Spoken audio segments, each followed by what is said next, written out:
Hello student, in last video we have seen that monohybrid cross, the cross between two parents which are differentiated in a single pair of contrasting character.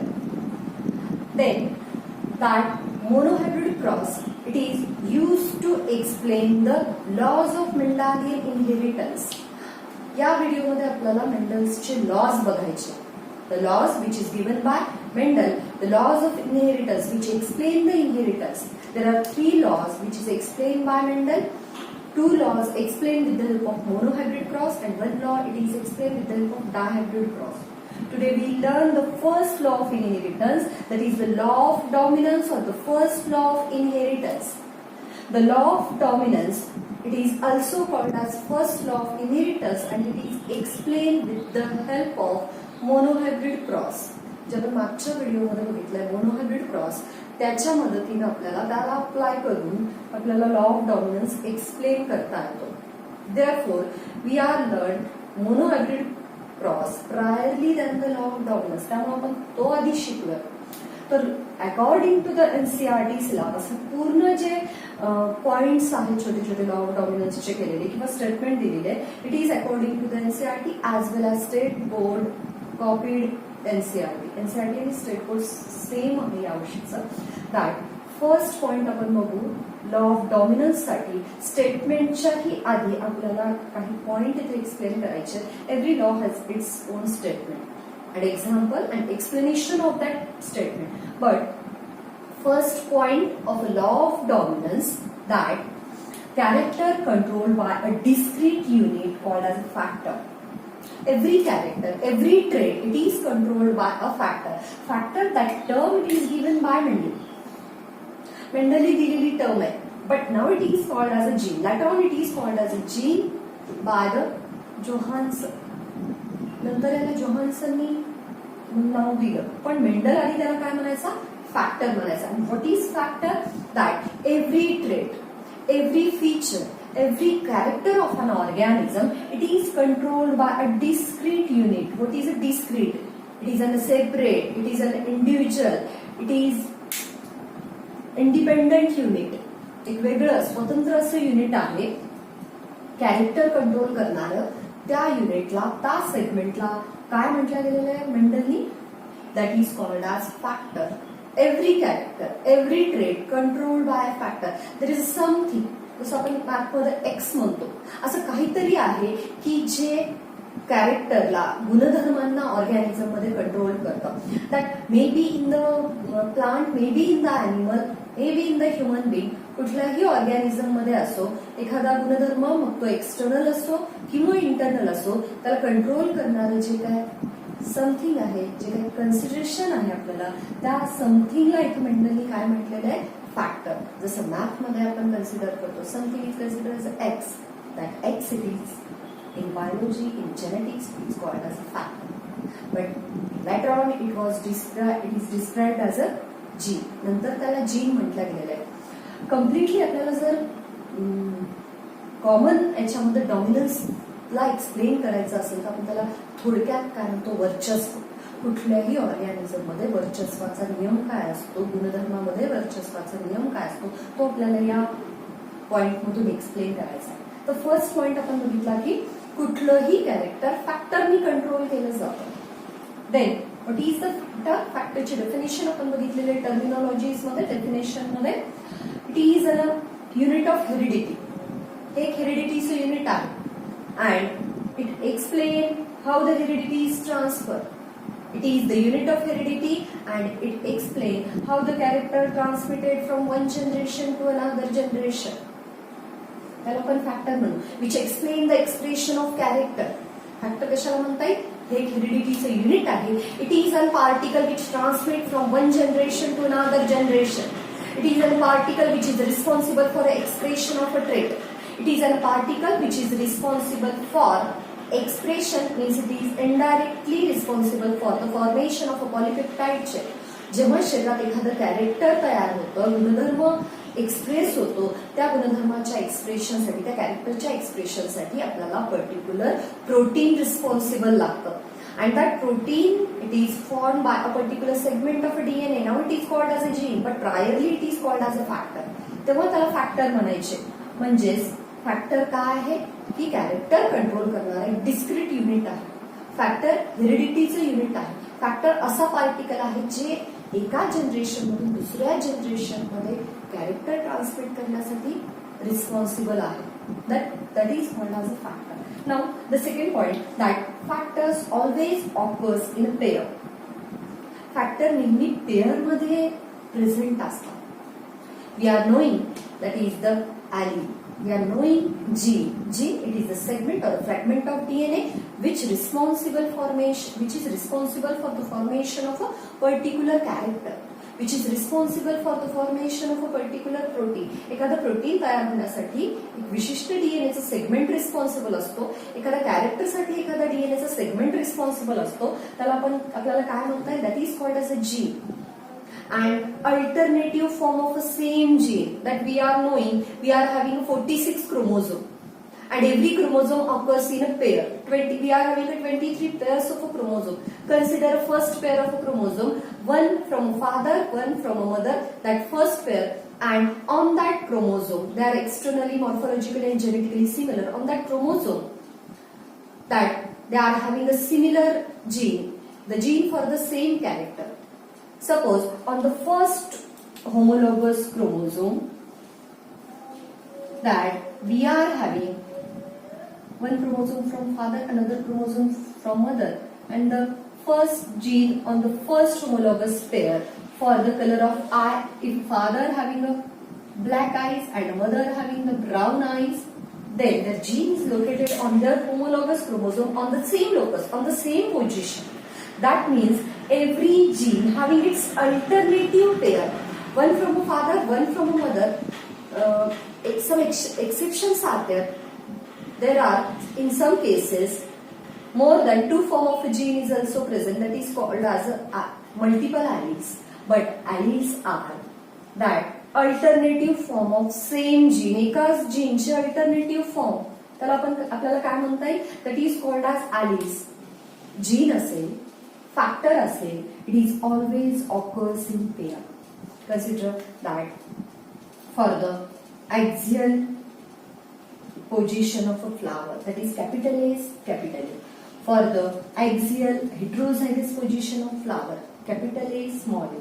For the terminal position of a flower, small a, small a. But law of dominance, it is always applicable in heterozygous condition. ही एक गोष्ट महत्वाची लक्षात ठेवायची. That law of dominance, it is an ultra important question. 5-star question आहे हा. खूप महत्वाचा आहे according to the NEET, CET as well as the state board exam. That factors always occurs in pair. Factor नेहमी pair मध्ये present असतात. Every character controlled by a pair of different form of a gene, that is called as alleles. Therefore, factor occurs in pair. Understood? That. Next, third point, in dissimilar pair of factor, one member dominates over other and other is recessive. इथे आपल्याला पुन्हा एक example आपण बघितलंय.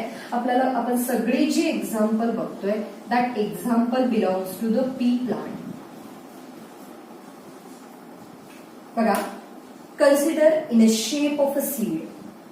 In a dissimilar pair of factor, that factor occurs in pair, no doubt, but factor occurs in pair with the similar gene, with the similar alleles, or with the dissimilar alleles. When there is an identical allele, it is called as capital R, capital R. When there is a dissimilar allele, it is called as capital R, small r. ठीक आहे? ही केस अशी आहे बघा. In a dissimilar pair of factor, when there is a dissimilar pair of factor, जेव्हा जीनचा dissimilar pair असेल, made up of two different genes, that is called as heterozygous condition, hybrid condition, or dissimilar alleles. Then one member dominates over other. Dominates, वर्चस्व गाजवणारा. That, consider one general example. In the movie Munnabai MBBS, that Sanjay Dutt, that Munnabai dominates over the circuit. Circuit is the secondary character, assistant character, and Munnabai, it is a dominating character. He was the boss of circuit. Therefore, considering that they are not actual example, but in actual P plant example, considering in dissimilar pair of factor, जेव्हा जीन्सच्या dissimilar पेअर्सनी एखादं character control केलं जातं, then one member, that when a shape of seed it is controlled by a dissimilar factor, capital R, small r, that time that capital R dominates over other. It dominates over other. Capital R, it dominates over small r. And other is recessive. Capital R is dominant, therefore it is shown by the capital letter, and it is dominates over small r. Other character is recessive. Therefore, dominant character it is shown by the capital R, capital letter in a uppercase, and a recessive character shown in a lowercase. When there is a formation of any character with the dissimilar alleles, जेव्हा एखादं character dissimilar alleles control केल्या जातं, heterozygous condition असते कुठल्याही कॅरेक्टरची, तेव्हा एक character F1 generation मध्ये आपल्याला माहित आहे, parents are always homozygous, they are always pure, they are taken by checking them at least up to 3 generations by obtaining their pure lines. Parents are always homozygous. But in F1 generation, the resultant offsprings of F1 generation are heterozygous. They are hybrid. Means they are made up of dissimilar alleles. And in F1 generation, one character, one factor dominates over other. एक factor दुसऱ्या फॅक्टरला काय करतो, dominate करतो, वर्चस्व गाजवतो, आणि दुसरा गुपचूप राहतो. कॅपिटल आर स्मॉल आर वर वर्चस्व गाजवतोय, म्हणून स्मॉल आर वर डोकं काढत नाहीये, तो शांत राहतो. ठीक आहे. Then it explains. हा लॉ काय एक्सप्लेन करतो, नीटचे सीईटीचे क्वेश्चन या एक्सप्लेनेशन मधून छोट्या छोट्या पॉइंट्स मध्ये विचारले जातात, जे क्रिटिकल असतात. बघा, हा लॉ काय एक्सप्लेन करतो, आपण हे सगळे पॉइंट पाहणं झाल्यानंतर ऍक्च्युअल लॉची स्टेटमेंट बघणार आहोत. आपण उदाहरणाकडून व्याख्येकडे या नियमानुसार शिकणार आहोत यामध्ये. Then law explains. What is the explanation of this law? Expression of only one parental character. What is the expression of character? Character present असतं वेगळी गोष्ट आहे, एक्सप्रेस होणं वेगळी गोष्ट आहे. Considering heterozygous condition of capital R, small r is not expressed. Capital R is expressed. The character for wrinkleness of the seed is there, but it is not expressed. अस्तित्व असणं वेगळं, प्रेझेंट असणं वेगळं, आणि ते अस्तित्व दाखवणं वेगळं. इथं expression of only one parental character in a monohybrid cross. Monohybrid cross मध्ये एकच पॅरेंटल कॅरेक्टर एक्सप्रेस होतं, कुठं, F1 जनरेशन मध्ये. म्हणजे आपल्याला इथे दिसून येईल that F1 generation having only expression of one character. Only one character is express where in F1 generation, but in F2 both character are expressed. बघा, in parental generation, we are taking two characters as a parental character. In F1 generation, only one parental character is expressed, that is dominant. Other is not expressed, which is called suppressed, which is called recessive. ज्याचं अस्तित्व दिसत नाही, जो कमीपणा दाखवतो, तो recessive, तो suppressed character. And in F2 again, the second parental character is expressed. Suppose example, when there is a cross between round and wrinkled shape of a seed, two are homozygous, pure line, but in F1 generation only round shape is expressed, wrinkled shape is not expressed. Therefore, round shape is expressed, therefore it is dominant. It dominates the wrinkled shape, therefore wrinkled shape is recessive. Round shape सीडचा अस्तित्व दाखवतोय, वर्चस्व दाखवतोय, म्हणून तो dominant.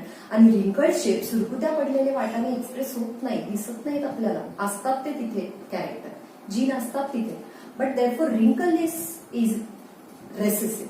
And in the second F2 generation, some plants with the round shape of a seed and very few plants with the wrinkled shape of a seed.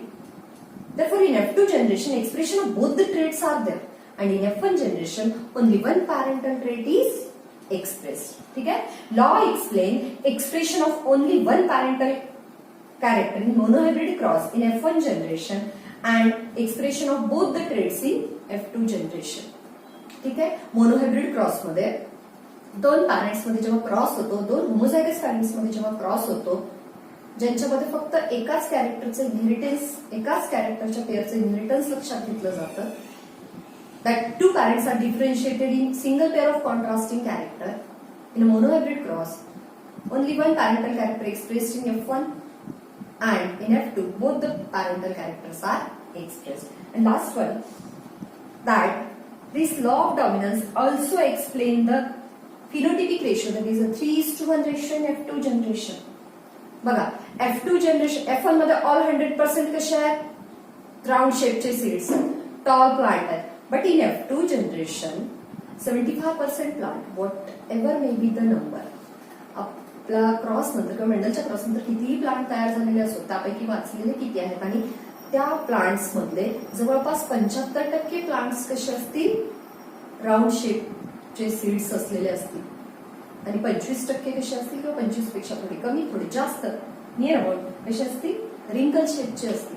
म्हणजेच F2 generation मध्ये आपल्याला रेशो हा 3:1 मिळतो. मॉर्फॉलॉजिकल रेशो म्हणजे phenotypic ratio हा 3:1 मिळतो. म्हणजे बघा F1 जनरेशन मध्ये जर टॉल आणि ड्वार्फचा क्रॉस झाला तर F1 जनरेशन मध्ये सगळे प्लांट टॉल मिळतात 100%, आणि F2 जनरेशन मध्ये पण जे कॅरेक्टर F1 मध्ये डॉमिनंट आहे tallness, that is again expressed in more amount in F2. F2 मध्ये सुद्धा ते जास्त प्रमाणात काय होतं, एक्सप्रेस होतं. तर these are some points which are necessary for the law of dominance. Again we are revising that points, that every time character in any organism it is controlled by a discrete unit called factor. Every character, every trait controlled by a discrete unit called as a factor. Later on it is called as a gene. प्रत्येक character फॅक्टरनी control केलं जातं, ज्याला आपण gene म्हणूयात. प्रत्येक वेळेस factor हा pair मध्ये प्रेझेंट असतो. Every time the factor is occurs in pair.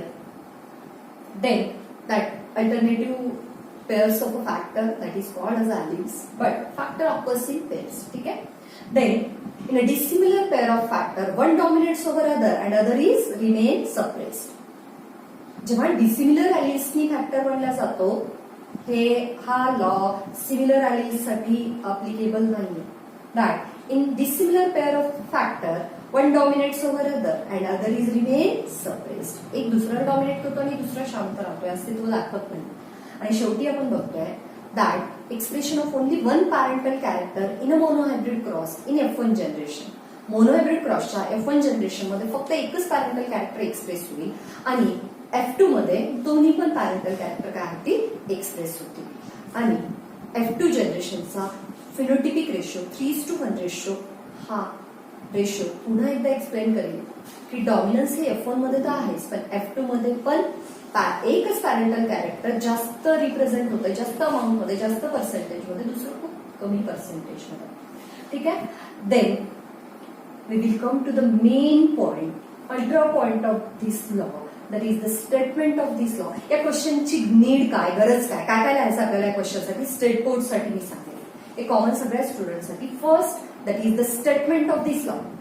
Then common example of pea plant for this law. Then the universal examples are there, and then solution or cross for the explanation, and last one that is the explanation. ठीक आहे. तर आपण क्वेश्चनची नीट बघूया. What is the statement. Statement काय या लॉची बघा. when two homozygous individual with one or more contrasting character. बघा, homozygous individual parental generation साठी आपण वापरतोय. Homozygous means made up of similar alleles. That capital T, small T. When two homozygous individual made up of similar alleles, they are copying their character at least up to 3 and more generation. That is called as homozygous individual. Homozygous population, homozygous organism. बघा, when two homozygous individual with one or more contrasting characters, एक किंवा एकापेक्षा जास्त contrasting कॅरेक्टरच्या pair साठीचे दोन plants आहेत. एकाची height tall आहे, दुसऱ्याची ड्वार्फ आहे. एकाच्या वाटाने राऊंड आहे, दुसऱ्याचे रिंकल्ड आहेत. एकाचे पॉड ग्रीन्स आहेत, दुसऱ्याचे येलो आहेत. With one or more contrasting character, एक कॅरेक्टरचं पेअर घेतलं किंवा त्यापेक्षा जास्तीचं घेतलंय, पण पॅरेंट्स कसे होमोझायगस आहेत अँड दे आर क्रॉस, आणि त्यांचा जर क्रॉस झाला तर then character appear in F1 called dominant and other is suppressed called recessive. This is simplest statement of the law of dominance. Law of dominance ची simple statement काय, when two homozygous individual, दोन parental organism जेव्हा ते त्यांच्या कॅरेक्टरसाठी homozygous असतात, म्हणजेच consider example, two homozygous individual, tall and dwarf, they are homozygous. Why they are called as homozygous? They are made up of similar alleles, capital T, and small t. And why they are called as homozygous again? Because they are producing same character at least up to 3 generation. जेव्हा tall heighted प्लांटच 3 generation पर्यंत तयार करेल त्याला homozygous म्हणू. ड्वार्फला पण कधी homozygous म्हणू जेव्हा 3 जनरेशन पर्यंत त्याने ड्वार्फच प्लांट तयार केले. Then they are considered as a homozygous.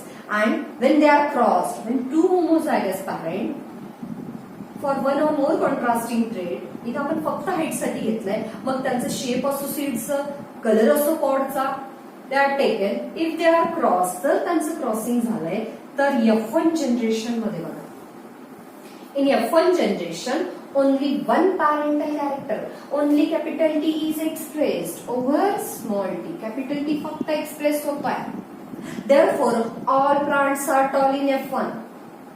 F1 मध्ये फक्त tallness दिसेल, tall heighted plants दिसतील. Small t is there, but it is not expressed. बघा, only one parental character is expressed, that is called dominant. Tall character is dominant over dwarf, because it is expressed in F1 and other is suppressed. Capital T is not expressed. That cross sign explains the do not. It is not expressed, therefore it is recessive. That means in this cross, if for example consider in a pea plant, tall heighted pea plant crossed with a dwarf heighted pea plant, both are homozygous for their trait. They are checked at least up to 3 generation by their selfing, by self-pollination. The homozygous आहे, check केलेले आहेत. If they are crossed with each other, F1 मध्ये काय होईल? Only one parental character is expressed, that is called dominant, and another remains suppressed, that is called recessive. एकच वर्चस्व गाजवतं, एकच सिद्ध होतं, एकच त्याचं अस्तित्व दाखवतं. एक्झाम्पल टॉल हे अस्तित्व दाखवतंय म्हणून ते डॉमिनंट, आणि स्मॉल टी ड्वार्फनेस हे त्याचं अस्तित्व दाखवत नाहीये म्हणून ते रेसेसिव्ह. And F2 generation मध्ये बघा, when F1 are self crossed with each other, they are self bred with each other, then in F2 generation some are dwarf but 75% plants are tall. बघा, in homozygous condition in capital T tallness is expressed. In heterozygous condition, आपण बघितले in dissimilar pair of factor, in with the capital T small t, only one dominates over other. Capital T dominates over small t, and small t is suppressed. Therefore, it is recessive. And here the second important point, the parental character, one of the parental character which is not expressed in F1. F1 मध्ये जे express नाही झालेलं आहे dwarf character, ते पुन्हा रिअपियर होत आहे कुठं? F2 मध्ये.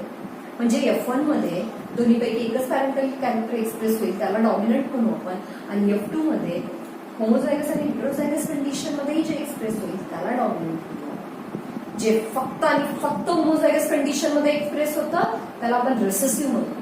जे होमोझायगस आणि हेटेरोझायगस दोन्ही कंडिशन मध्ये एक्सप्रेस होतं, जसं टॉलनेस कॅपिटल टी असताना तर हाईट टॉल असेलच, पण कॅपिटल टी स्मॉल टी असं आलेली कंडिशन असतानाही हाईट टॉल का असेल? Because capital T dominates over small T. Capital T small टीला त्याचं वर्चस्व गाजू देत नाही, म्हणून प्लांटची हाईट वाफ होत नाही, तर कशी होते? टॉल होते. ठीक आहे, this is the example from the pea plant. Statement काय पुन्हा आपण बघू. when 2 homozygous parents which are with one or more contrasting trait, 2 homozygous parent एकापेक्षा जास्त contrasting trait असलेले, when they are crossed, one pair dominates, one character is dominates over other, called dominant. In F1 बघा, when 2 homozygous parents are crossed with each other, one character is dominant over other, capital T dominant over small t, that is called dominant, and one character is not expressed, that is suppressed, that is called recessive. जेव्हा 2 homozygous parents चा cross होतो तेव्हा F1 मध्ये एक character दुसऱ्या कॅरेक्टरवर dominant असतं, जे F1 मध्ये एक्सप्रेस होतं, that they are crossed, then character appear in F1. The character appear in F1 called dominant, and which is suppressed. Capital T is appear, therefore it is dominant. Small t doesn't appear, therefore it is recessive. हे example आपण same pea plant मध्ये घेतलेलं. General example आपण बघूयात. In jowar seeds, the pearly grain म्हणजे मोत्यासारखे दाणे असलेले ज्वारीचे दाणे, it is dominant over the chalky grain. Chalky grain म्हणजे ज्यांना आपण हाताने चुरगळल्यानंतर भुसभुशीत दाणे असतील, थोडेसे लो ग्रेडचे, that pearly grain are dominant over chalky grain. जर आपण पर्ली आणि चॉकी ग्रेन्स जर आपण होमोझायगस पॅरेंट्सचा जर क्रॉस करू तर F1 मध्ये आपल्याला सगळे ग्रेन्स कसे मिळतील, पर्ली ग्रेन मिळतील, चॉकी ग्रेन मिळणार नाही. पर्ली ग्रेनचं उत्पादन जास्त असतं, चॉकी ग्रेनचं पीठ वाया जाईल. That but they R pearly grain, they are dominant over chalky grain. Then that black or brown eyes that dominant over the blue, that dominant over the blue eyes, that dominant over the brown eyes.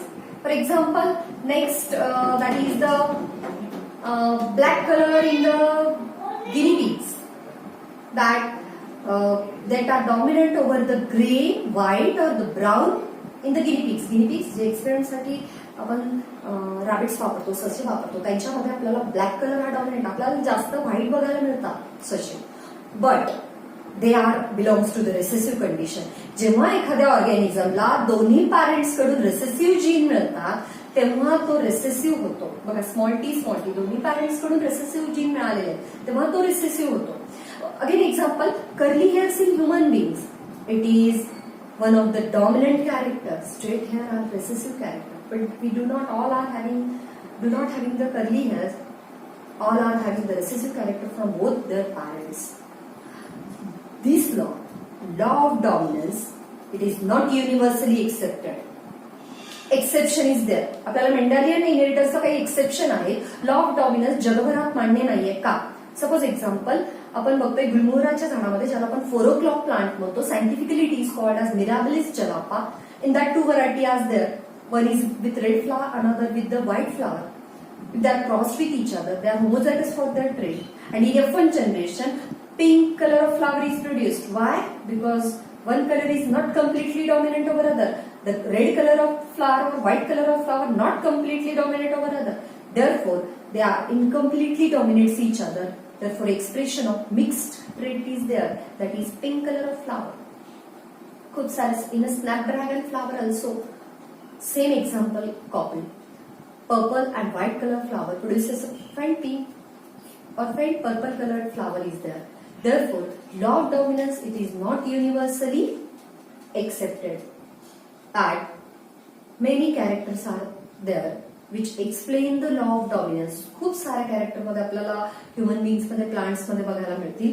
2 homozygous पॅरेंट्सचा जर cross केला तर F1 generation मध्ये एकच parental trait किंवा character express होतं, त्याला dominant म्हणू, आणि दुसरं एक्सप्रेस होत नाही, त्याला रिसेसिव्ह म्हणू. Again we will revise this statement. When 2 homozygous individual with 1 or more contrasting trait, एक किंवा त्यापेक्षा जास्त कॉन्ट्रास्टिंग ट्रेट असलेले 2 homozygous individual, when they are crossed with each other, the character appear in F1, tallness appear in F1, it is called dominant, and which is suppressed called recessive. जे character F1 मध्ये जाहीर होत आहे, अस्तित्व दाखवत आहे, वर्चस्व दाखवत आहे, ते dominant, that is tallness, and that small T dwarfness is suppressed called recessive.